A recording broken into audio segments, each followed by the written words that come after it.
Hello and welcome back to Shakesyear. We are working on the second Maiden's tragedy, and we get to hear from Votarius today in Act 2, Scene 2. Now remember, Votarius is a friend of Anselmus who doubts whether or not his wife is faithful. Anselmus doubts whether or not his wife is faithful. So he asked Votarius to try to seduce her, which Votarius at first really didn't want to do, but then Anselmus got very manipulative about it, and he's like, but if you don't do it, then some stranger's gonna have to. So Votarius is like, fine, and he tried getting away with not actually putting a lot of effort into it, but Anselmus is like, you didn't even try. I'm gonna go out of town for a few days so that you can actually try to seduce my wife, and when I come back I want a full report. And Votarius is like, okay, fine.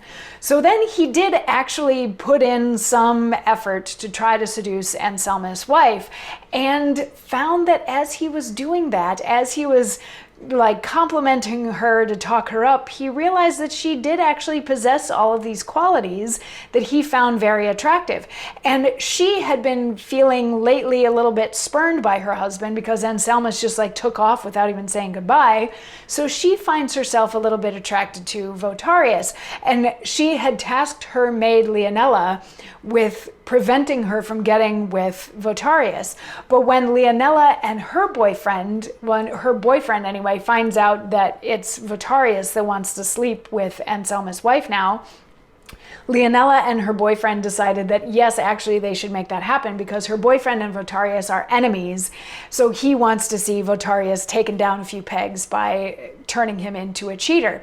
So lots going on in that respect. The important bits being that Votarius and Anselmus' wife are actually kind of attracted to each other at this point, and Leonella is working to try to get the two of them together covertly so that she can then sort of maybe blackmail them about it later.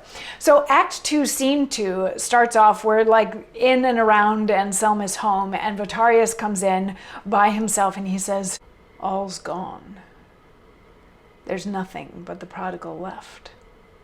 I have played away my soul at one short game where e'en the winner loses. Pursuing sin, how often did I shun thee? How swift art thou afoot beyond man's goodness, which has a lazy pace. So was I catched. A curse upon the cause. Man in these days is not content to have his lady honest, and so rest pleased with her without more toil. But he must have her tried, forsooth, and tempted. And when she proves a queen, then he lies quiet, like one that has a watch of curious making, thinking to be more cunning than the workman. Never gives over tampering with the wheels, till either spring be weakened, balance bowed, or some wrong pin put in, and so spoils all. How I could curse myself. Most business else delights in the dispatch. That's the best grace to it. Only this work of blind, repented lust hangs shame and sadness on his master's cheek. Yet wise men take no warning, nor can I now. Her very sight strikes my repentance backward. It cannot stand against her. Chamber thoughts and words that have sport in 'em, they're for ladies. So he's not very pleased with his predicament right now. The stage directions actually say that he enters sadly, and he's like, there's no way for me to win at this situation. There's no way for me to get out of this situation.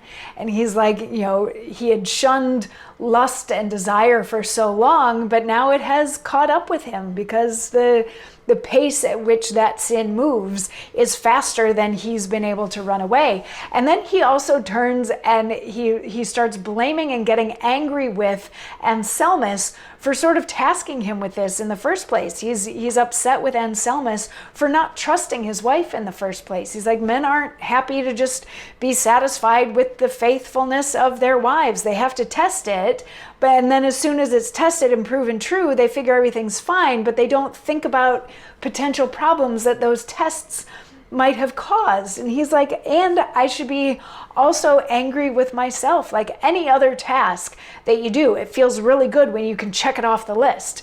But this is lust that has now been awakened, and I can't just check it off the list, but I want to check it off the list because it's a task and it's done. And he's like, I don't know. He's like, I can't even see her now. She actually enters towards the very end of this monologue, and he's like, even just seeing her kind of drives me wild, and I'm not going to be able to not be with her now. So she comes in, but the two of them barely even say hello to each other before she's like, Leonella! And Leonella comes in, and Leonella is like, actually, your husband has arrived. Your husband has returned. And Votarius gets to have a little bit of an aside where he's like, how do I face him now? I'm lusting after his wife. I don't want him to be here. He's been using me for things, and now I'm also using him for things. Like, how do I even behave around him at this point? And then Anselmus comes in, and Anselmus' wife is like, oh, my husband. And they give each other a quick kiss, which Leonella is like, oh, there's a kiss. But don't worry, I can drive a wedge between them, and I can still get Anselmus' wife and Votarius to be together. So like my whole blackmail type plan can still be a thing. And Anselmus' wife is like, you left me so suddenly. And Anselmus is like, yeah, that's all forgotten. So Votarius, how's things? How's business? How's that task that I tasked you with before I left? And Votarius is like, you gave me essentially an impossible task. And Anselmus is like, come here for a second. So they step off to the side, and Anselmus is like, so what I'm hearing is that you didn't try very hard to seduce my wife. And Votarius is like, no, believe me, like I tried and she wasn't having it. And Anselmus is like, okay, I believe you then, and everything is settled, and my wife is faithful, so everything's great. So he goes back to her, and they exchange one more little kiss, and then they leave. And so now it's Leonella and Votarius. Leonella gets to have a little aside where she's like, I can still make this happen. I can still end up putting all of them into an awkward position. And then she leaves. So now it's just Votarius left on stage by himself, and he is going to share a monologue that we will hear tomorrow. So I will see you then for that. Mwah.